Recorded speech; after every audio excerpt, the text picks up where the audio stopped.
Таджикистан не принимает своих граждан, подлежащих выдворению. В России содержатся граждане Таджикистана, подлежащие выдворению, но республика закрыла границу и их не принимает, заявила РИА Новости уполномоченный по правам человека в РФ Татьяна Москалькова.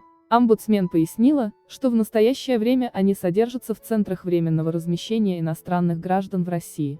Есть все документы, есть возможность их вывести, наши правоохранительные органы организовали все транспортные их документы.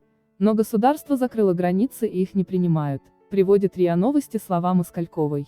Уполномоченный по правам человека уточнила, что на сегодня в России находится свыше 200 граждан Таджикистана, которые хотят вернуться на родину, но не могут этого сделать из-за закрытия границ.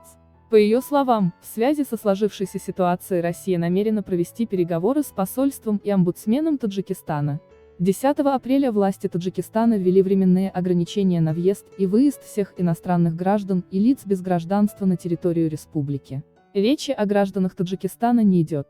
Исключение составляют дипломаты иностранных государств и представители международных организаций, а также финансовых институтов.